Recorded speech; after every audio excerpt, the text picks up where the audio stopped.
Nesse vídeo eu vou mostrar para vocês como utilizar essa planilha para fazer o cálculo de pilares de extremidade. Pilares de extremidade são como esses daqui indicados nessa ilustração. Eles possuem uma viga contínua apoiada sobre eles e na outra direção uma viga descontínua. Essa viga descontínua transmite para o pilar um momento fletor, fazendo com que ele fique submetido a uma flexo-compressão normal.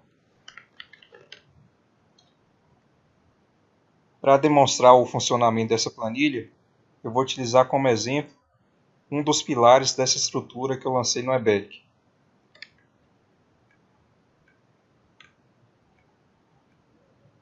Vou fazer o cálculo então do segundo lance desse pilar aqui, pilar P8. Veja que essa estrutura aqui é uma estrutura tridimensional. E para viabilizar o cálculo manual dessa estrutura, você pode imaginá-la como sendo composta por vários pórticos planos. Então, para fazer o cálculo desse segundo lance do pilar aqui, eu vou pegar esse pórtico aqui, que eu estou indicando com o cursor do mouse, e esse outro pórtico aqui.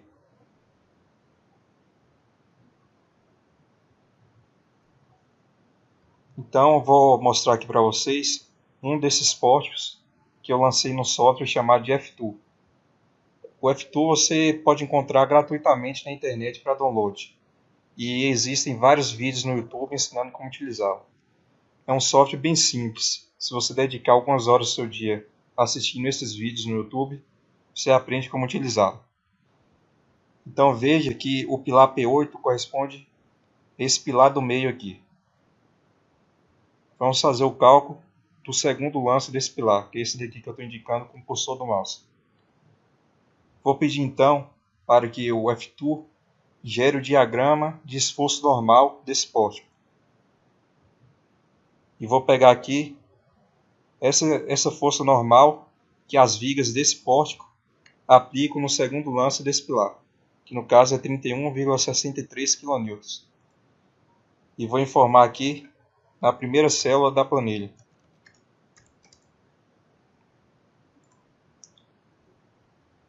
Agora eu vou abrir esse outro pórtico aqui, ó. Vou voltar aqui no F-Tool e abrir o outro pórtico.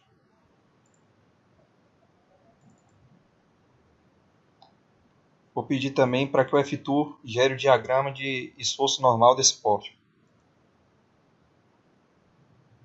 Veja que a carga aqui é o esforço normal que as vigas desse pórtico aplicam no segundo lance desse pilar é 93,31. Então eu vou pegar aqui e somar 93,31 kN. Veja então que a carga axial total, com seu valor característico atuando no pilar, é de 124,94 kN. Precisamos informar agora os momentos fletores de primeira ordem, o maior momento fletor e o menor momento fletor de primeira ordem. Então, voltando aqui no F-Tool, eu vou pedir que ele gere o diagrama de momento fletor. Veja que o maior momento fletor atuando nesse segundo lance do pilar é 3.528,19.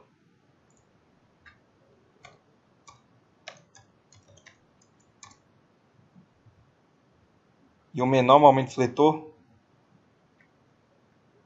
é 3.174,94.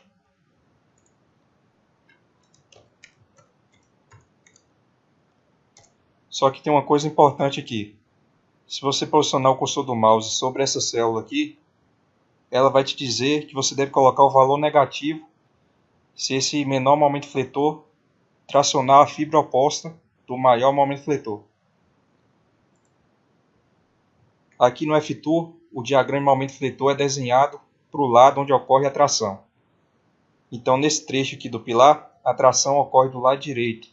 E nesse outro trecho aqui do pilar, a tração ocorre no lado esquerdo. Então, a tração ocorre em fibras opostas do pilar. Portanto, você deve fornecer aqui esse momento fletor com valor negativo. Aqui você deve informar as propriedades geométricas do pilar. Esse B aqui corresponde à dimensão da seção transversal do pilar paralela ao eixo Y. Se o pilar possuir essa configuração aqui, o B corresponde à sua menor dimensão. Mas se por acaso o pilar possuir essa configuração, o B, que é a dimensão paralela ao eixo Y aqui, corresponde à sua maior dimensão. No exemplo que estamos utilizando aqui, o pilar possui essa configuração aqui. Portanto, o B é a sua menor dimensão. A menor dimensão desse pilar que estamos utilizando como exemplo é 16 centímetros. E o H corresponde à dimensão da seção transversal do pilar paralela ao eixo X. E essa dimensão é 30 centímetros. O C corresponde ao comprimento da armadura, que eu vou adotar aqui como sendo 2 centímetros. E LE corresponde ao comprimento equivalente desse lance de pilar. E o que seria o comprimento equivalente? Vou abrir aqui a apostila do professor Paulo Bastos, da Unesp. Veja que o comprimento equivalente é o menor desses valores aqui. E esses valores aqui, por sua vez, estão indicados nessa ilustração. Nesse nosso exemplo, o comprimento equivalente desse lance de pilar é 3 metros,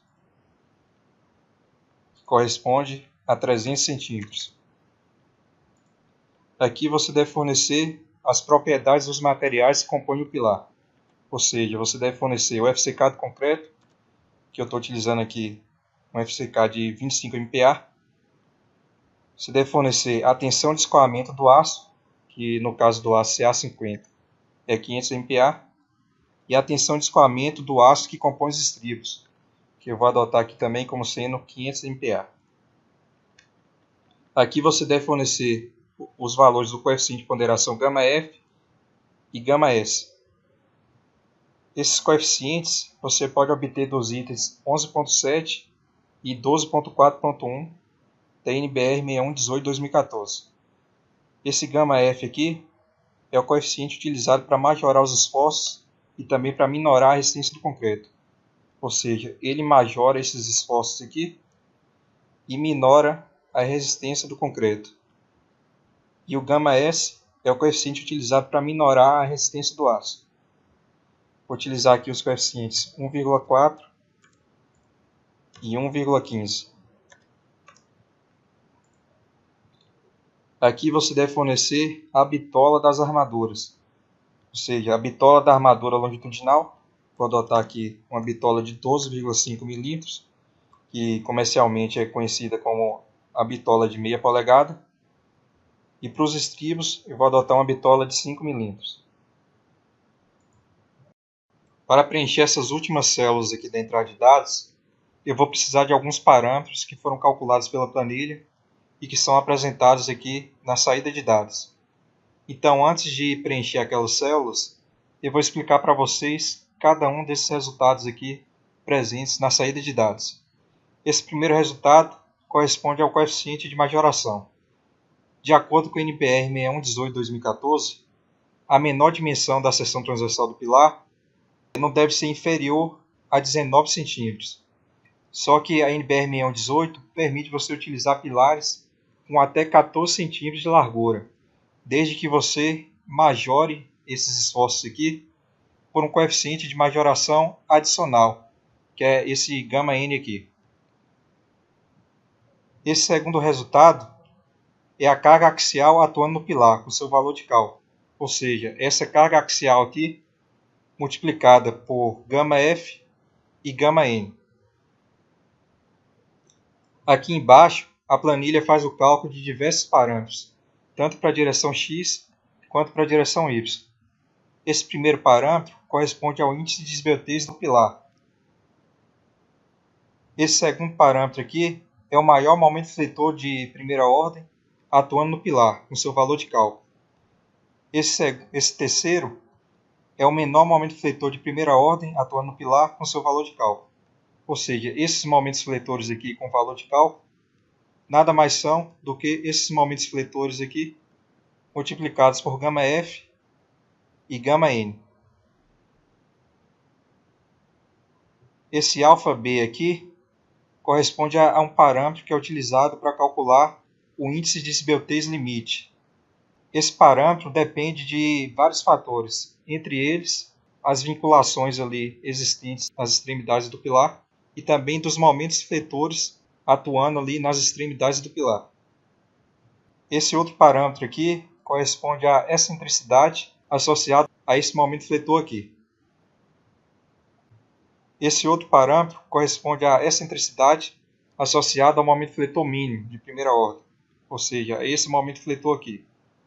Essas excentricidades são calculadas pegando esses momentos fletores e dividindo por ND. Aqui nós temos o valor limite para o índice de esbeltez.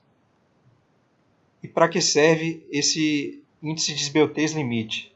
De acordo com o NBR 6118/2014, se o índice de esbeltez do pilar for inferior ao índice de esbeltez limite, você pode desprezar o momento fletor de segunda ordem. Ou seja, você não precisa fazer o cálculo desse momento fletor aqui de segunda ordem. Só que nessa planilha, para que o dimensionamento do pilar fique a favor da segurança, o cálculo desse momento fletor aqui de segunda ordem é feito mesmo quando o índice de esbeltez do pilar é inferior ao índice de esbeltez limite. Esse outro parâmetro aqui corresponde à força normal adimensional. E esse daqui corresponde ao momento fletor de primeira ordem numa seção intermediária do pilar, ou seja, numa seção ali entre as extremidades do pilar. Esse 1/R aqui corresponde à curvatura aproximada. E esse momento fletor aqui é o momento fletor de segunda ordem, calculado utilizando o método da curvatura aproximada. Aqui nós temos a excentricidade de segunda ordem, que é obtida pegando esse momento fletor de segunda ordem e dividindo por ND. Aqui nós temos o momento fletor total. E como a planilha faz o cálculo desse momento fletor total? Ela pega esse momento fletor aqui, de primeira ordem, com seu valor de cálculo, pega esse momento fletor mínimo aqui, pega esse momento fletor aqui na seção intermediária e soma com o momento fletor de segunda ordem, e pega o momento fletor mínimo e soma com o momento fletor de segunda ordem. E o momento total que ela informa aqui corresponde ao maior desses valores que eu informei, ao maior desses valores que eu citei aqui para vocês. Esse D' corresponde à distância da face do pilar até o centro das barras longitudinais. Essa letra grega aqui, que se eu não me engano é chamada de μ, corresponde a um parâmetro que deve ser inserido no arco de Venturini juntamente com o parâmetro V, para obter o valor de ômega, o valor de ômega que inserimos aqui.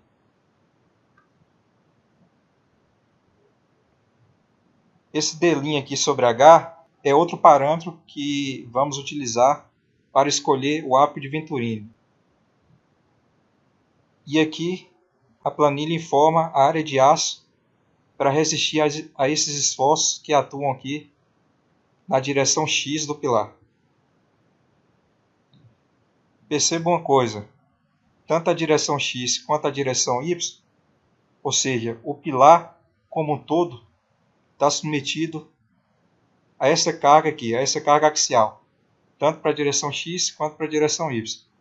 Só que na direção X, o momento fletor total é muito maior do que o momento fletor total para a direção Y. E o que isso significa? Isso significa que a área de aço que será calculada aqui para o pilar para a direção X será muito maior do que a área de aço que será calculada para a direção Y. Então, em vez de preencher essas duas últimas células aqui da planilha, que são utilizadas para fazer o cálculo da área de aço para a direção Y, eu só vou preencher aqui essas duas primeiras, que são utilizadas para fazer o cálculo da área de aço para a direção X, porque eu sei que a área de aço resultante para a direção X será maior do que a área de aço resultante para a direção Y. E o que a planilha faz? A planilha pega a maior dessas áreas de aço e informa aqui. E é a partir dessa área de aço que é calculada o número de barras para esse pilar. Então vamos pegar os parâmetros aqui que são necessários para serem inseridos ali no ápice de Venturini. Primeiro parâmetro que vamos precisar é esse daqui, D' sobre H, porque é a partir desse parâmetro que vamos escolher o ápice adequado. Então, D' sobre H para a direção X é 0,10. Vamos então aqui nos ápicos de Venturini. O ideal é você começar pelo ápice que seja mais conveniente e que gere maior economia. A situação mais econômica seria um pilar com apenas 4 barras, sendo que cada barra fica localizada aqui em cada vértice do pilar. Vamos começar então por esse ápice aqui, A2. Para poder utilizar esse ápice, as barras de aço devem ser de aço CA50. O coeficiente de ponderação para o aço deve ser de 1,15. E essa razão aqui, D' sobre H, deve ser de 0,10. Obedecemos essas três condições, então podemos utilizar esse ápice. Para obter o valor de ômega, precisamos entrar aqui com V e com Mi. Para a direção X, o V é 0,23 e o Mi é 0,22. Então 0,23 está aproximadamente aqui.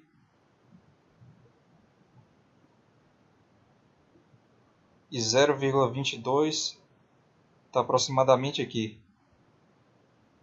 Então ômega é um valor entre 0,3 e 0,4. Então acredito que seja 0,35. E aqui colocamos o nome do ápice, que é o ápice A2. Veja que a planilha calculou então 6 barras de aço.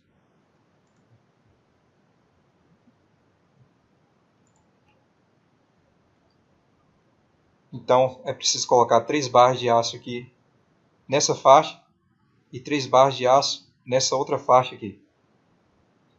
Veja que essas faixas, onde você posiciona as barras de aço, são perpendiculares à excentricidade. Ou seja, as barras de aço, como a excentricidade aqui é na direção X, as barras de aço devem ficar posicionadas aqui em faixas, próximo dessas arestas aqui do pilar, perpendiculares à direção X.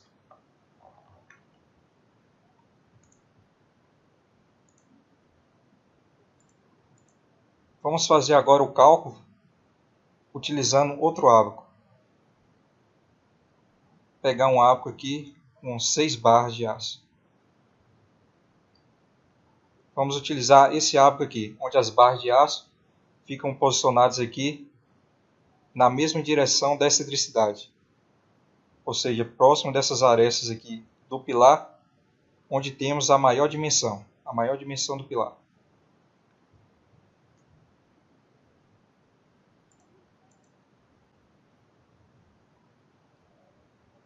Como o nosso pilar está comprimido, nós devemos utilizar essa parte de cima aqui do ábaco. Se o pilar tivesse tracionado, utilizaríamos essa parte de baixo. Então, 0,23 está mais ou menos aqui. E 0,22 está aproximadamente aqui. Então, ômega é aproximadamente igual a 0,5. Então, vamos colocar 0,5 aqui. Veja que a planilha calculou 10 barras de aço. Só que esse arranjo aqui é para apenas 6 barras de aço. Então, não podemos utilizá-lo. Precisamos de outro arranjo. Para esse projeto aqui, eu utilizei o ábaco A27, o arranjo contido aqui no ábaco A27.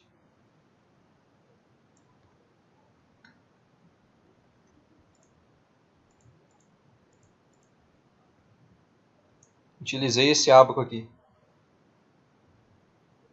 Então, vou colocar aqui A27. Vou obter agora o ômega.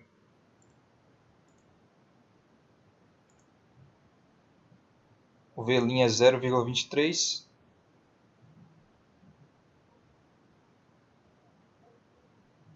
E o Mi aproximadamente 0,22. Então, o ômega é um valor aqui entre 0,4 e 0,5. Então, vou colocar aqui 0,45.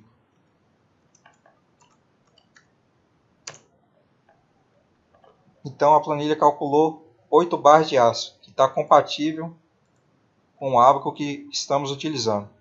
Então, as barras devem ser posicionadas dessa maneira aqui no interior do pilar.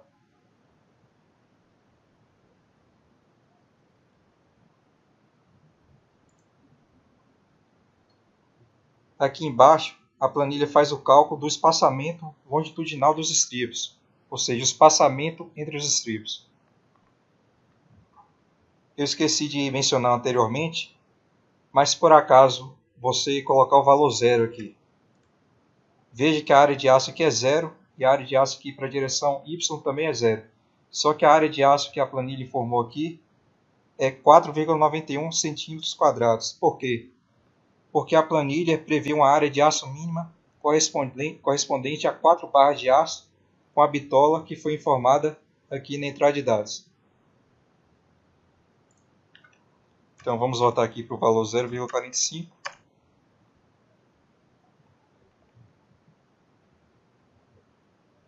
Pronto, então já sabemos que esse segundo lance do pilar terá 8 barras de aço com esse arranjo aqui. Vamos ver agora as verificações que foram feitas pela planilha. Para que possa ser utilizado o método da curvatura aproximada para calcular o momento fletor de segunda ordem, a esbeltez do pilar não pode ser superior a 90. Então essa planilha só faz o cálculo de pilares com índice de esbeltez de até 90. Veja que o índice de esbeltez para a direção X é 34,6 e para a direção Y é 64,9. Então, o pilar passa nessa verificação aqui quanto ao índice de esbeltez, tanto para a direção X quanto para a direção Y. Aqui é feita a verificação da área de aço máximo.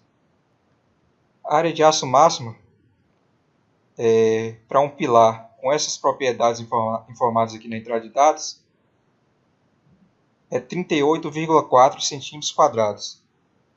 Veja que a área de aço calculada foi de 8,87, inferior à área de aço máximo. Portanto, o pilar passa nessa verificação aqui. A área de aço mínima é de 1,92. A área de aço que foi calculada é superior a essa área de aço mínima. Então, também passou na verificação.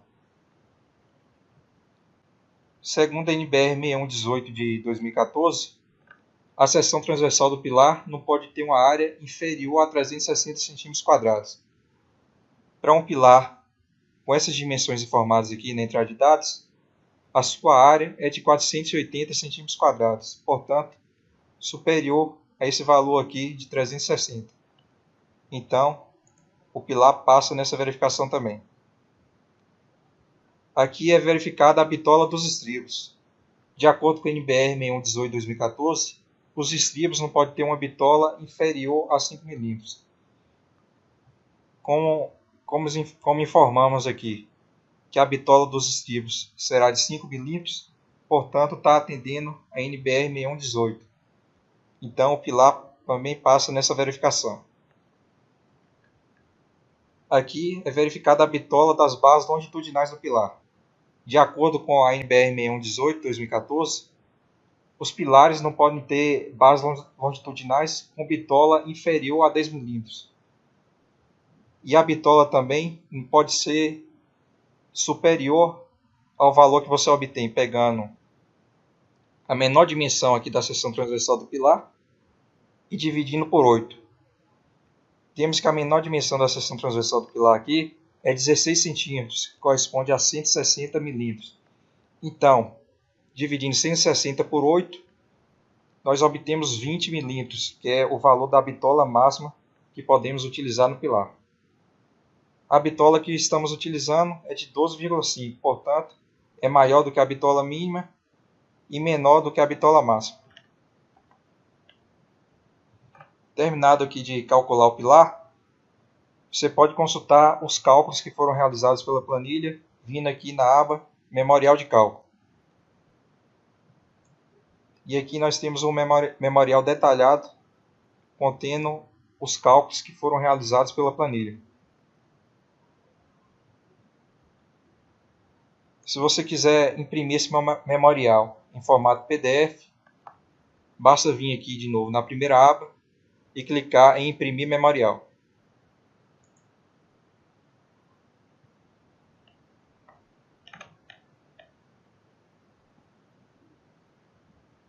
A planilha gera então esse memorial de cálculo em formato PDF, que você pode apresentar para o seu cliente ou estudante que queira aprender como faz o dimensionamento de um pilar, pode vir aqui nesse memorial e aprender também.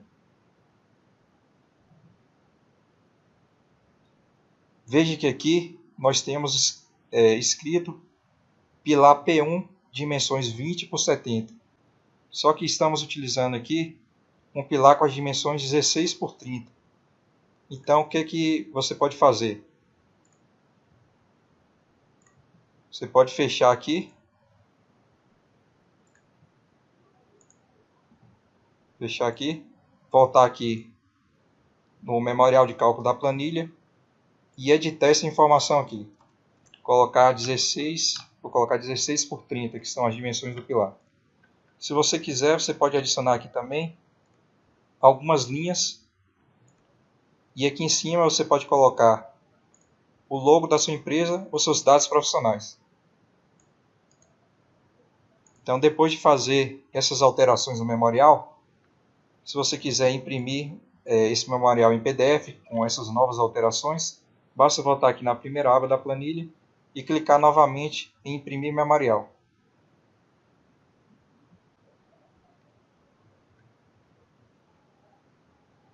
Veja que é gerado novamente o memorial em formato PDF com as novas alterações. Se você quiser salvar esse memorial, basta vir aqui em Arquivo, Salvar como,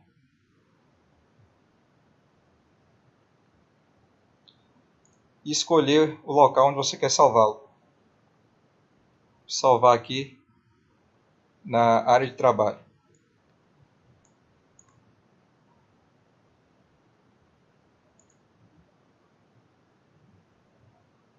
Pronto, o pilar, o memorial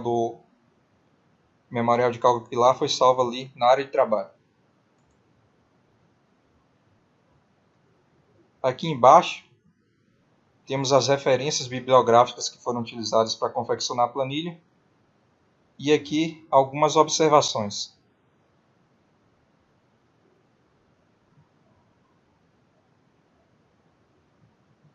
E aqui vocês podem ver meu e-mail para contato. Espero que vocês tenham gostado da planilha.